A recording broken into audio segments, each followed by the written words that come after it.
ನಗರದ sir M Visvesvaraya ಜಿಲ್ಲಾ ಕ್ರೀಡಾಂಗಣದಲ್ಲಿ ಪಂಚಾಯತ್ ಅಭಿವೃದ್ಧಿ ಅಧಿಕಾರಿಗಳ ಕ್ಷೇಮಾಭಿವೃದ್ಧಿ ಸಂಘ, ಕೋಲಾರ ಆರ್ಡಿಪಿಆರ್ ಅಧಿಕಾರಿಗಳು ಮತ್ತು ನೌಕರರ ಕ್ಷೇಮಾಭಿವೃದ್ಧಿ ಸಂಘ, ಕೋಲಾರ ಪಿಆರ್ಇಡಿ ಹಾಗೂ ಆರ್ಡಬ್ಲ್ಯೂಎಸ್ ಅಧಿಕಾರಿಗಳ ಕ್ಷೇಮಾಭಿವೃದ್ಧಿ ಸಂಘ, ಕೋಲಾರ ಎಂಜಿಎನ್ಆರ್ಇಜಿಎ ನೌಕರರ ಕ್ಷೇಮಾಭಿವೃದ್ಧಿ ಸಂಘ, ಕೋಲಾರ ಸಂಯುಕ್ತಾಶ್ರಯದಲ್ಲಿ ಆರ್ಡಿಪಿಆರ್ ಕ್ರೀಡಾಕೂಟ ಮತ್ತು ಸಾಂಸ್ಕೃತಿಕ ಹಬ್ಬ 2025-26ರ ಉದ್ಘಾಟನಾ ಸಮಾರಂಭ ಕಾರ್ಯಕ್ರಮವನ್ನ ಹಮ್ಮಿಕೊಂಡಿದ್ರು.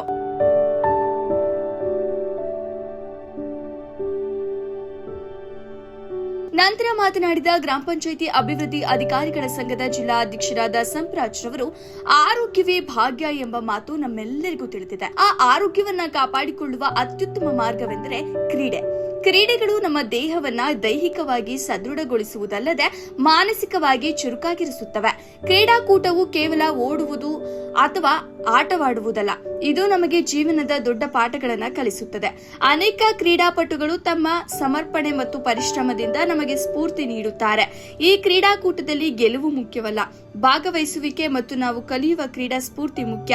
ಒಟ್ಟಿನಲ್ಲಿ ಎಲ್ಲಾ ಕ್ರೀಡಾಪಟುಗಳು ಯಾವುದೇ ಗಾಯಗಳಿಲ್ಲದೆ ಅತ್ಯುತ್ತಮವಾಗಿ ಆಟವಾಡಿ ಕ್ರೀಡಾಕೂಟವನ್ನು ಯಶಸ್ವಿಗೊಳಿಸಬೇಕೆಂದು ಹಾರೈಸುತ್ತೇನೆ ಎಂದರು.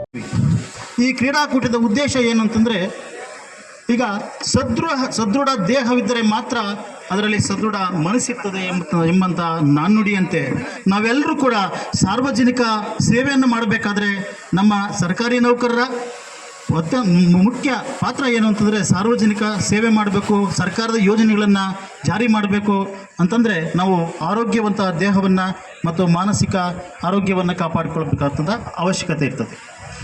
ಆದರೆ ಇತ್ತೀಚಿನ ದಿನಗಳಲ್ಲಿ ಏನಾಗಿದೆ, ಆ ಒತ್ತಡ, ನಮಗೆಲ್ಲ ಒತ್ತಡದಿಂದ ಏನಾಗಿದೆ, ನಮ್ಮ ಸರ್ಕಾರಿ ನೌಕರರು ಬದುಕಿನಲ್ಲಿ ಅಥವಾ ಪ್ರಜೆಗಳಲ್ಲೂ ಸಹ ಎಲ್ಲ ಕಡೆ ನಾವು ಗಮನಿಸೋದು